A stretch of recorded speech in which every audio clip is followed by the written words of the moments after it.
Bueno, mis hermanos, quiero comenzar nuestro mensaje de hoy siguiendo esta serie que comenzamos hace 8 días, comenzando realmente a mirar parte de esa historia de la Reforma. Lo que comenzó con una simple protesta por parte de un monje alemán llamado Martín Lutero. Una protesta en contra de una serie de prácticas que la iglesia de esa época venía desarrollando. Pero todo lo que comenzó, digamos, con esa simple protesta, terminó siendo un movimiento transformador de la iglesia y obviamente de la sociedad. Por eso debemos recordar siempre esa fecha histórica, ese 31 de octubre de 1517, cuando Martín Lutero clavó allí en la puerta de la catedral de Wittenberg, colgó allí las 95 tesis, cuya, digamos, queja principal era el asunto de las indulgencias, ¿no? De la venta de las indulgencias por parte de la Iglesia Católica Romana. Sin embargo, debemos pensar que ese movimiento no solamente se quedó en estudiar y en analizar el asunto de las indulgencias, sino fue más allá y comenzaron a mirar realmente la teología que la Iglesia Católica Romana venía practicando y venía enseñando. Con el paso del tiempo, hubo la necesidad, digamos, de resumir todo ese pensamiento y todo ese pensamiento teológico nuevo, reformado, como para facilitar a las personas de que pudieran visualizar lo nuevo de una forma sencilla y bíblica. De ahí surge, ese es el origen de las 5 solas de la Reforma. Sola Escritura, solo Cristo, solo gracia, solo fe, solo a Dios la gloria. Y es bueno aclarar que estos reformadores del siglo XVI no pretendían crear una nueva iglesia o una nueva religión. No, lo que ellos pretendían era regresar a la pureza del cristianismo bíblico. El regreso a la Biblia. Y es por eso que nosotros, digamos, no seguimos a estos reformadores ciegamente, ¿no?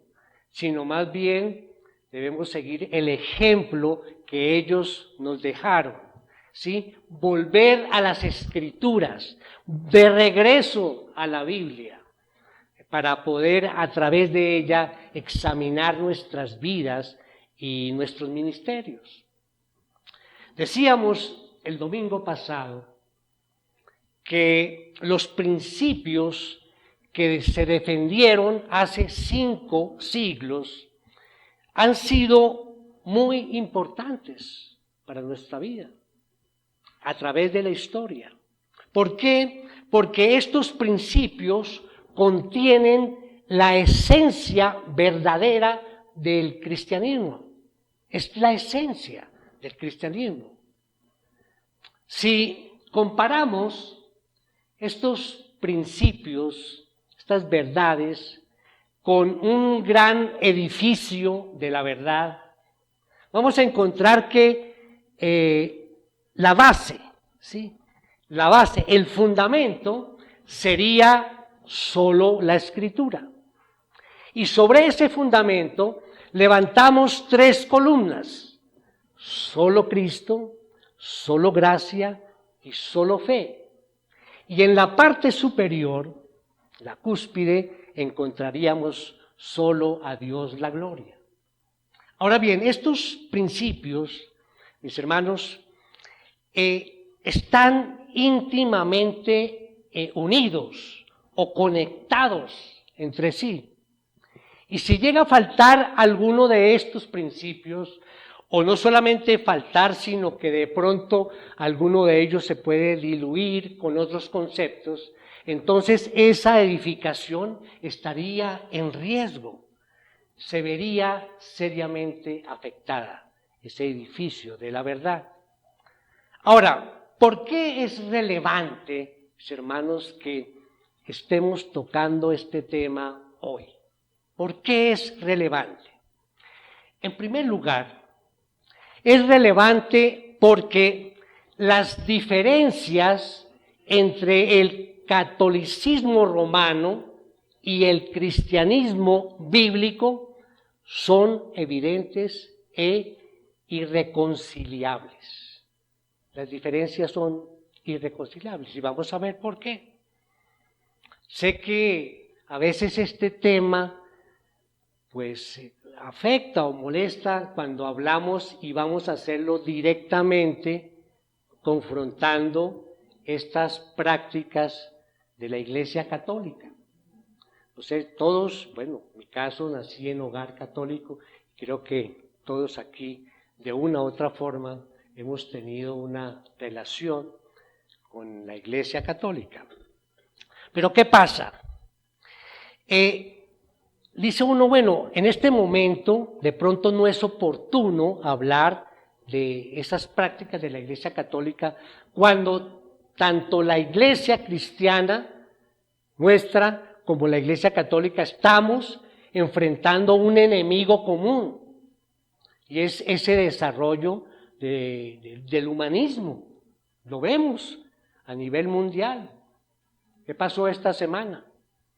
Cuando aquí la Corte Constitucional, 5 magistrados, llegan y dicen que despenalizan o quedó despenalizado ya, ¿sí?, el aborto hasta la semana 24 de gestación, imagínense.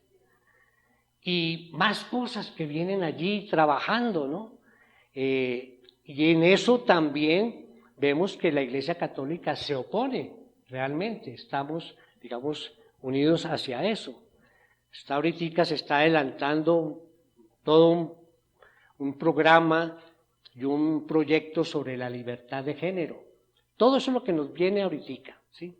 No nos debemos extrañar, ese es parte del ataque que vamos a recibir. Entonces uno piensa frente a la Iglesia Católica que es mejor estar divididos por la verdad que unidos por el error. Es mucho mejor. Ahora bien, en segundo lugar, este tema es relevante porque muchas iglesias cristianas evangélicas manifiestan en su desarrollo muchas de las características doctrinales que hicieron necesaria la reforma del siglo XVI. ¿Sí? Muchas iglesias en la actualidad. Y vuelvo a mencionar lo dicho el domingo pasado respecto a que estos mensajes no van a ser charlas históricas sobre la reforma, que es un tema apasionante, no van a ser de eso. Mi intención es mostrar a través de la Biblia cuál es la base de esas 5 solas o de esos 5 principios de la reforma para ver que es algo bíblico y que no es algo que se le ocurrió a algunos señores en aquella época, es algo bíblico. El domingo pasado tuvimos, pues en el inicio, vimos la primera sola la Escritura, y el mensaje fue basado en la segunda carta del apóstol Pedro, el capítulo 1, versículos del 19 al 21. Voy a recordarles 4 aspectos de ese tema. Solo la Escritura. ¿Por qué? Porque la Escritura vino de esa poderosa inspiración del Espíritu Santo. Ese era nuestro primer punto. Veíamos cómo la Escritura es inspirada de una forma poderosa por el Espíritu Santo. Solo la Escritura es la palabra profética más segura. Eso lo veíamos allí mirando este texto en la segunda carta de Pedro, ¿no? Es la palabra profética más segura. Decíamos que solo la Escritura es fiable, totalmente fiable, gracias a la fiabilidad de su autor divino. Decíamos que la Escritura puede iluminar aquellos lugares oscuros, tanto dentro de nosotros como fuera de nosotros. Finalmente decíamos que la Escritura es ese mensaje, transmite con autoridad ese mensaje. Y decíamos, ¿cuál es el mensaje de toda la Biblia? Cristo. Solo Cristo. O como decíamos en latín, ¿no? Solus Christus. Y ese es el tema de hoy. Solo Cristo. ¿Y por qué? ¿Por qué solo Cristo?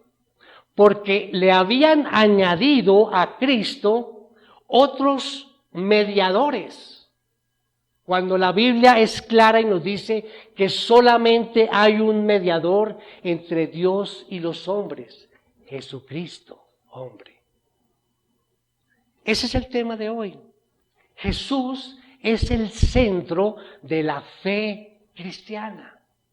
La iglesia cristiana se edifica sobre Cristo, sobre su persona, sobre su entrega en la cruz, sobre sus palabras. El apóstol Pablo nos dice, nadie puede poner otro fundamento que el que está puesto, el cual es Jesucristo. Y cuando decimos solo Cristo, estamos hablando de su obra perfecta, su obra inimitable, inigualable. Estamos hablando de su vida, de su muerte, de su resurrección, de su intercesión. Podemos decir esta frase con orgullo: solo hay salvación en Jesús. Solo hay salvación en Jesús. Y esta creencia nuestra es la que más odian las personas que no son cristianos. No sé si les ha pasado. Ellos nos aceptan muchas veces algunas de nuestras creencias, pero cuando decimos solo hay salvación en Jesús, inmediatamente hay algo que los frena y genera como un rechazo, ¿no? Cuando uno les habla de Jesús como Salvador. Entonces el mensaje de esta mañana se enfoca en responder a la pregunta: ¿es verdad o no es verdad que solo hay salvación en Jesús? ¿Es verdad o no hay verdad? ¿Qué significa o qué significaba este lema de solo Cristo en la época de los reformadores? ¿Y qué significa solo Cristo hoy para nosotros? Cristo es la esencia del Evangelio. No podemos relegar solo Cristo como a un lugar secundario. No porque es Él el corazón de la esencia de la fe cristiana. Es Él, solo Cristo. Entonces, cuando nos preguntamos qué significa solo Cristo, y lo vamos a mirar en un aspecto bíblico, hay muchos versículos que podemos tomar para estudiar esta sola o este principio de solo Cristo. Pero yo he escogido para el día de hoy de la primera epístola de Pablo a Timoteo, los invito allí a buscarlo, primera de Timoteo capítulo 2, versículos 5 y 6. Dice la palabra de Dios. Porque hay un solo Dios y también un solo mediador entre Dios y los hombres, Cristo Jesús, hombre, quien se dio a sí mismo en rescate por todos, testimonio dado a su debido tiempo. Ahora bien, con estos dos versículos vamos a desarrollar 3 puntos en el mensaje de hoy. Pero primero voy a compartir entonces nuestra idea principal del mensaje. Dice nuestra idea: Cristo no solo nos indica el camino, Él es el camino y nos acompaña en todo el viaje. Primer punto: Jesús es el único mediador. Volvamos a nuestro texto de estudio, versículo 5. Porque hay un solo Dios y también un solo mediador entre Dios y los hombres, Cristo Jesús, hombre. Entonces se afirma que Jesucristo es el mediador perfecto, porque Él es completamente Dios y es completamente humano. Solo el Dios hombre podía efectuar esa restauración de la relación de los seres humanos y Dios. Jesucristo, siendo un ser humano perfecto, pudo representar a la humanidad, pero al mismo tiempo, siendo perfectamente Dios, el rescate que pagó por nosotros, pues viene a tener un valor infinito. Permítanme resaltar 3 aspectos entonces sobre estas palabras del apóstol Pablo. Volvamos a leer versículo 5. Porque hay un solo Dios y también un solo mediador entre Dios y los hombres, Cristo Jesús, hombre. Bien. En primer lugar, allí frente a la letra A, podemos colocar: necesitamos un mediador entre Dios y nosotros. ¿Por qué necesitamos un mediador? Nos preguntamos, ¿por qué necesitamos un mediador? Tal vez algo muy sencillo, pero profundo, es que Dios es santo, santo, santo. Todo lo contrario a nosotros, que somos pecadores. Él es santo. Él es perfecto. Él es justo. Y no podemos decir nada malo de Dios. Muchas cosas que Dios hace, pues no las entendemos, ¿verdad? No las entendemos. Pero es porque nosotros somos pequeños frente a Dios. Somos finitos y además pecadores. No hay justo ni aún uno, ¿no? Nos decía el apóstol Pablo allí en Romanos 3. Y es por eso que nosotros necesitamos un mediador entre Dios y nosotros. Porque nuestros pecados ofenden a Dios. Y se ha formado un abismo que nos separa de Él. Nuestros pecados, dice el apóstol Pablo en otro de los pasajes, nos han convertido en enemigos de Dios. Dice, enemigos de Dios. Y si queremos ser conciliados con Él, pues obviamente hace falta entonces un mediador entre Él y nosotros. Alguien que pueda hacer las paces, ¿sí?, entre Dios santo y nosotros pecadores, ¿verdad? Un mediador entre Dios y nosotros es nuestra mayor necesidad. De pronto no hemos pensado esto, ¿verdad? que nuestra mayor necesidad sea ese mediador.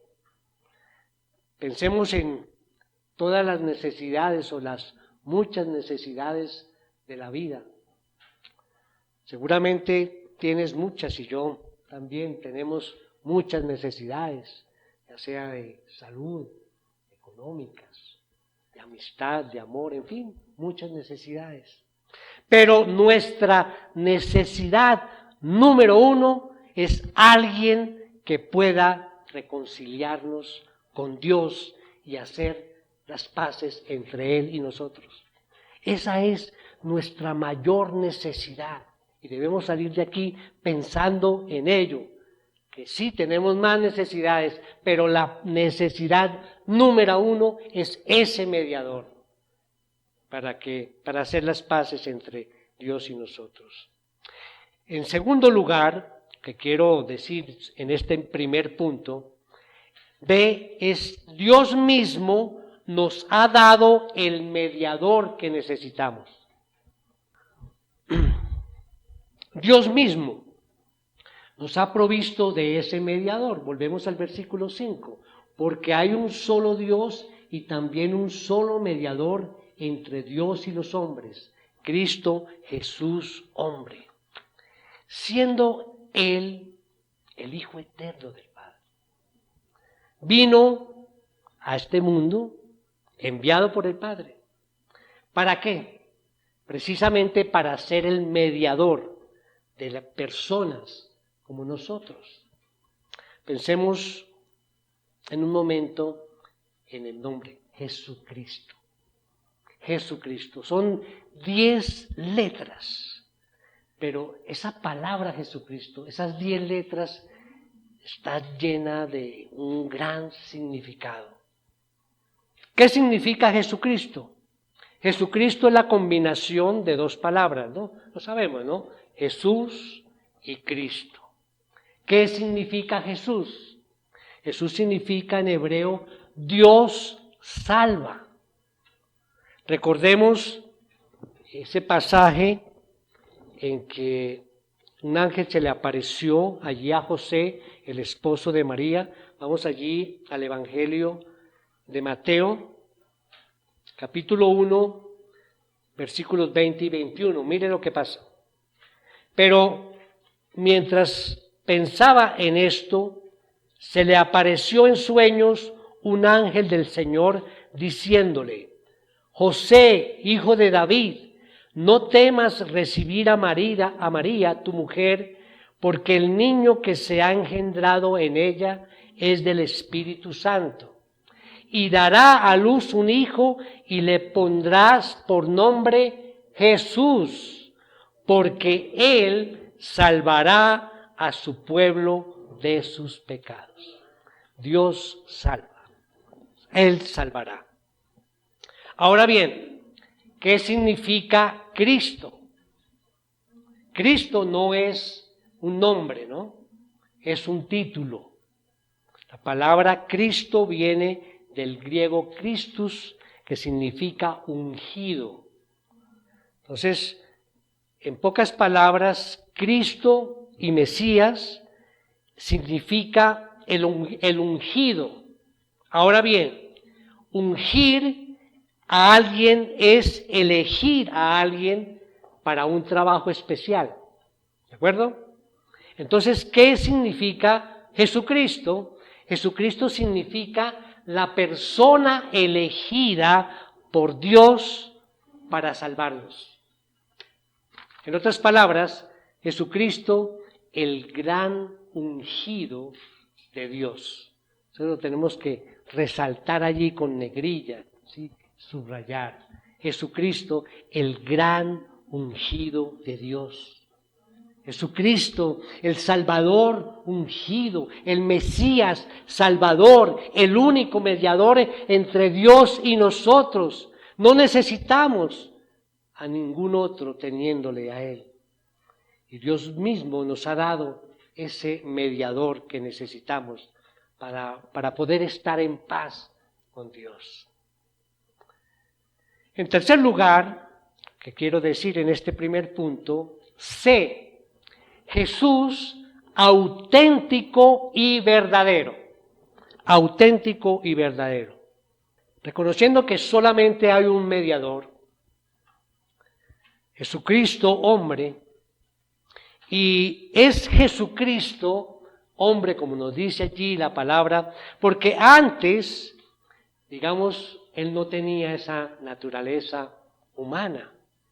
Solo Dios era allí, estaba allí en el cielo. Mas después, sin dejar de ser Dios, también llegó a ser humano. Un ser humano auténtico y verdadero. A través, pues sabemos, de la concepción en el cuerpo de María y de su nacimiento, su vida auténticamente humana. Llegar allí a ese punto de sufrimiento y de muerte en la cruz. Él se hizo hombre. Voluntariamente, digamos, añadió a su naturaleza divina, añadió una naturaleza 100% humana, sin pecado.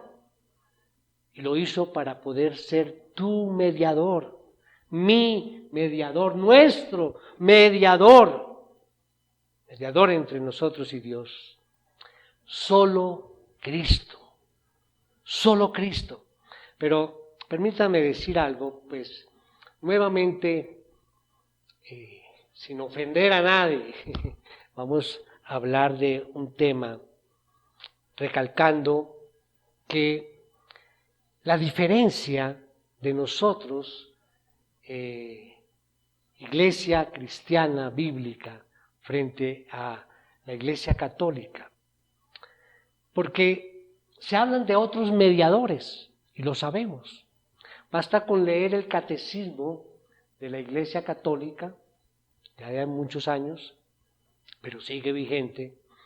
Allí encontramos, por ejemplo, la infalibilidad papal.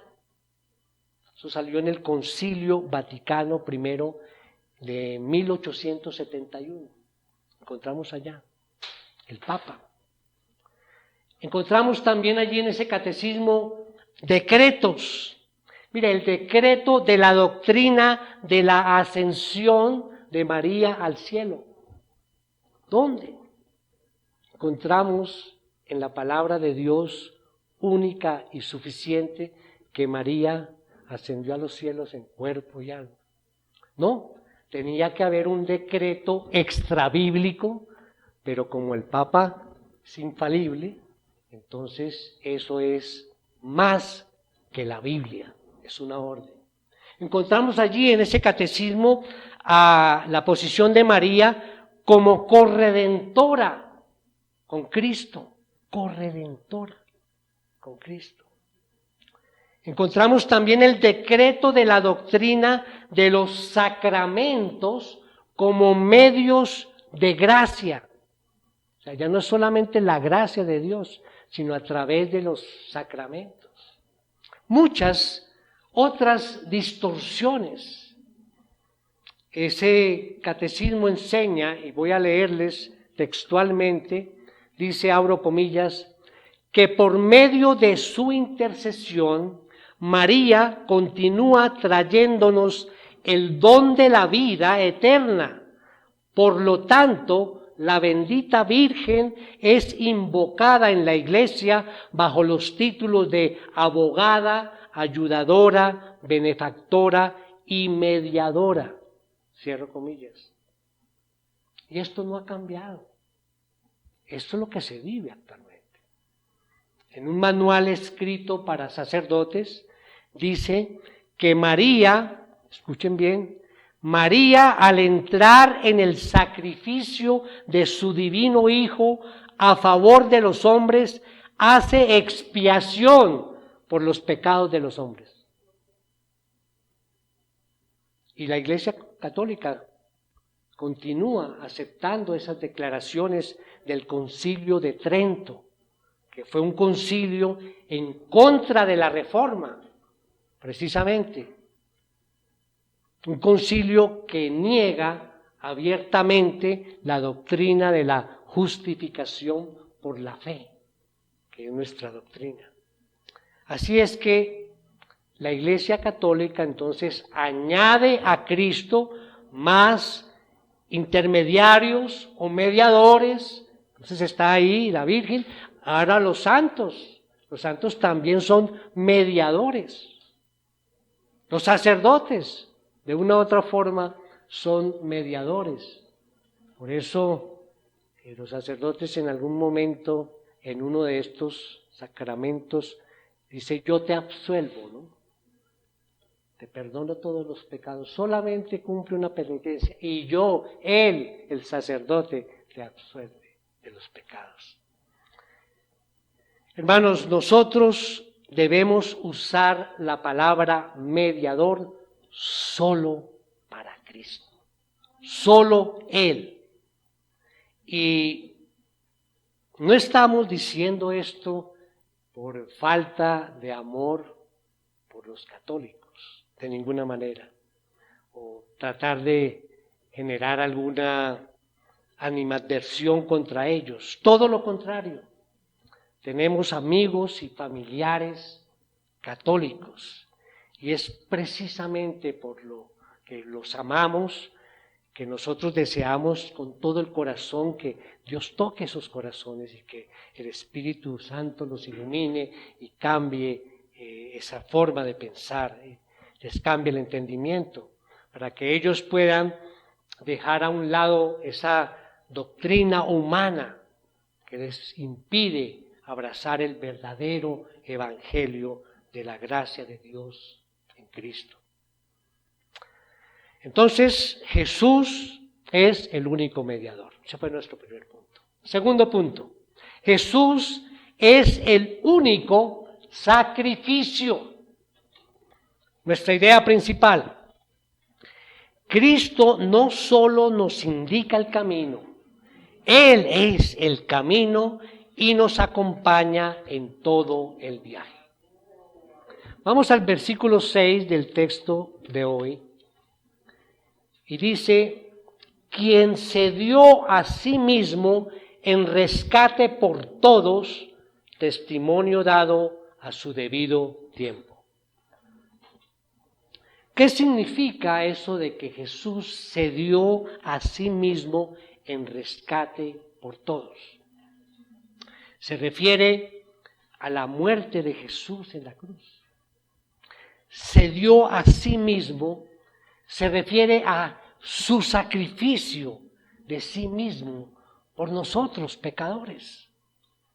Permítame leer aquí algunas palabras de Pablo sobre el particular. Vamos a Gálatas 1:3-5.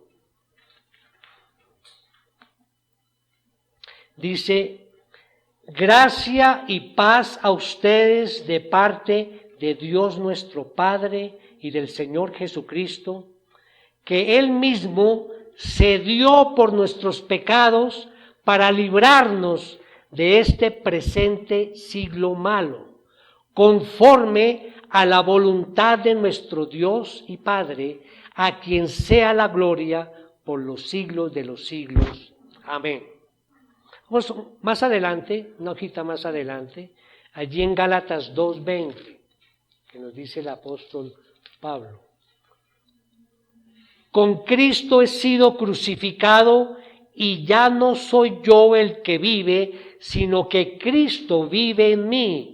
Y la vida que ahora vivo en la carne, la vivo por la fe en el Hijo de Dios, el cual me amó y se entregó a sí mismo por mí. Vamos a Efesios 5:25. Maridos, amen a sus mujeres así como Cristo amó a la iglesia y se dio Él mismo por ella.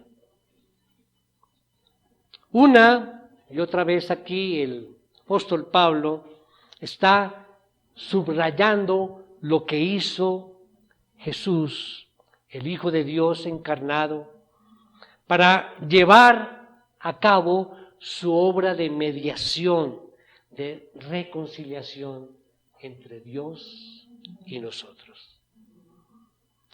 Su sacrificio, ese sacrificio de Jesús fue, digamos, el cumplimiento de todos aquellos sacrificios que vemos en el Antiguo Testamento. ¿Recuerdan? Sacrificios de animales. Todos aquellos sacrificios estaban apuntando desde el Antiguo Testamento al gran sacrificio de Jesucristo como Cordero de Dios. Y ese sacrificio de Jesús allí en el altar de la cruz puso fin una vez y para siempre de aquel sistema de sacrificios antiguos de animales.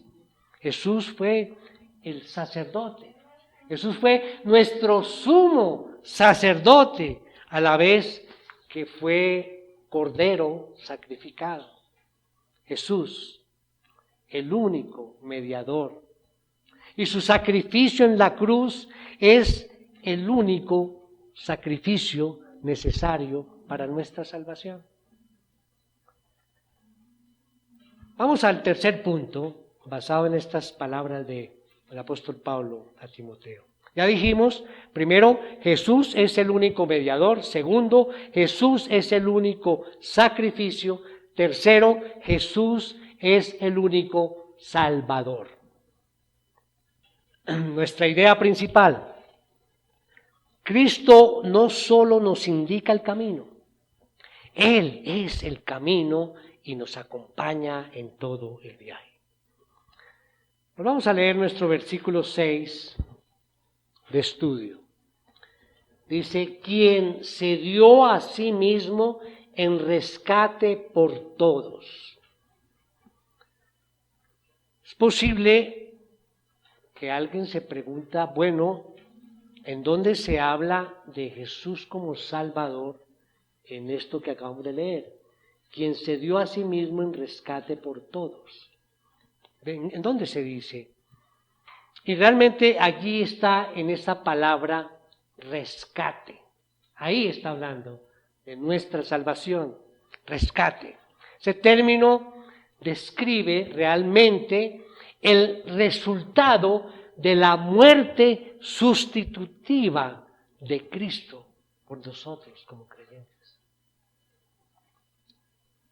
a la cual ese rescate Él se sometió voluntariamente, por voluntad propia. Miremos lo que dice allí en Mateo 20, 28. Así como el Hijo del Hombre no vino para ser servido, sino para servir y para dar su vida en rescate por muchos. Ahora quiero aprovechar estos dos versículos para hacer una aclaración. A ver, necesito que me presten mucha atención. En el versículo 6 de estudio dice, quien se dio a sí mismo en rescate por todos. ¿De acuerdo? Y acabamos de leer aquí en Mateo 20, 28, así como el Hijo del Hombre no vino, la última parte, y para dar su vida en rescate por muchos. Aquí ese todos es limitado a muchos. Diferente, ¿verdad? O sea, no todos serán rescatados, aunque su muerte sería suficiente para todos, pero no todos, sino aquellos que creen por la obra del Espíritu Santo y obviamente llegan al arrepentimiento. Por ellos se hizo esa expiación la realidad, ¿verdad? John MacArthur, muy conocido, dice respecto a este punto, dice lo siguiente, lo voy a leer textualmente, abro comillas, dice, la frase se dio a sí mismo en rescate por todos, es un comentario de la suficiencia de la expiación, no su intención. Para decirlo de otra forma, el rescate que pagó Cristo a Dios por la satisfacción de su justicia es suficiente para todos, pero eficaz solo para los elegidos. La expiación de Cristo es, por lo tanto, ilimitada en cuanto a su suficiencia, pero limitada en cuanto a su aplicación. Cierro comillas. Aquí vemos claramente esa doctrina de la gracia, ¿sí? La de la elección incondicional. Bien, Cristo entonces padeció la muerte que merecíamos nosotros los creyentes y cargó con todo el pecado. Ahora, hablamos de rescate. ¿Qué significa esa palabra rescate? El rescate era algo necesario para nuestra liberación.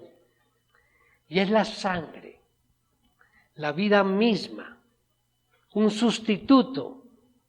Y ese sustituto es Jesús para conseguir nuestra liberación, nuestra salvación. Pero aquí va la pregunta que muchas personas se hacen. ¿Lo que Jesús pagó para nuestra liberación, para nuestra salvación, fue suficiente o no? ¿Le faltó algo al rescate pagado por Jesús? Porque si le faltó algo, si la sangre de Jesús no lo cubrió todo, entonces no podemos creer en solo Cristo. Tendríamos que hablar Cristo más alguien más, que es lo que hace la otra iglesia tradicional. Entonces tendríamos que decir y volver que nuestra alternativa entonces es Cristo y María, o Cristo y los santos, o Cristo y los sacerdotes, o Cristo y nosotros. ¿Sí? Como si fuera un esfuerzo conjunto entre Él y nosotros. Estamos hablando de la salvación, ¿no? Como si le dijéramos, bueno, gracias Señor por lo que tú hiciste, por poner de tu parte, ahora me toca a mí poner de mi parte para completar la salvación, porque tú no lo pudiste terminar. Sería una blasfemia, ¿verdad, mis hermanos? Una blasfemia. La Biblia nos enseña que la salvación es solo gracias a Jesús y nada más. Podría mencionar una cantidad de versículos sobre este tema, pero voy a citar la segunda parte, aquí como para quedar tranquilos. La última parte, primera de Juan 1:7b. Primera de Juan 1:7b, la parte final, dice: y la sangre de Jesús, su Hijo, nos limpia de algunos pecados. De todo pecado, de todos pecados, si están atentos. Si de todo pecado, la sangre de Jesucristo, ¿qué hace su sangre? Nos limpia de todo pecado. Esa es la salvación que nos da Jesús. Ni tú ni yo tenemos ni un solo pecado que la sangre de Jesús no pueda alcanzar con su poder limpiador. Dice así: y la sangre de Jesús, su Hijo, nos limpia de todo pecado. Si somos creyentes verdaderos, mis hermanos, ¿verdad? Jesús, como nuestro precioso Salvador, debemos reconocer que su sangre nos limpia de todo, sin excepción, de todos nuestros pecados. Eso es lo que significa solo Cristo. Si somos salvos, o queremos ser salvos, no necesitamos nada más, no necesitamos a nadie más, porque Cristo solo es suficiente. Solo Cristo es suficiente para salvarnos. Alguien dijo, si no tenemos a Cristo, no hay nada más ni nadie más que pueda compensar la ausencia de Él. Pero teniéndole a Él, solo Cristo, no necesitamos a nadie más ni nada más, porque teniéndole a Él lo tenemos todo. Todo. Termino entonces, mis hermanos, como conclusión del mensaje de hoy, de esta segunda sola, solo Cristo. Entonces decimos que Él es el único mediador entre Dios y los hombres. Segundo, su sacrificio es el único sacrificio que necesitamos para ser salvos. Tercero, Él es el único Salvador, cuya sangre pagó el rescate completo, nuestra liberación, nuestra salvación. Allí fue paga. Entonces Jesús es, por lo tanto, la única esperanza del mundo, mis hermanos. Cuando pensamos en este mundo tan difícil, Jesús, solo Cristo, es la única esperanza de este mundo. Es la única esperanza de la gente. Es nuestra única esperanza. Es tu única esperanza. Quizá solo Cristo nos vaya a costar persecución. Quizá nos cierren puertas. Quizá nos cueste ascensos. Quizá nos cueste el rechazo. Quizá nos cueste burlas de la gente. Pero no importa. Sabemos que solo Él es suficiente para nuestras vidas.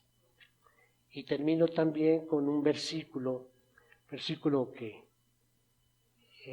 a mí, yo quiero mucho ese versículo porque es tan directo, tan completo, tan sencillo. Y es el famoso versículo de Juan 14:6. Dice, Jesús le dijo, yo soy el camino, la verdad y la vida. Nadie viene al Padre sino por mí. El camino.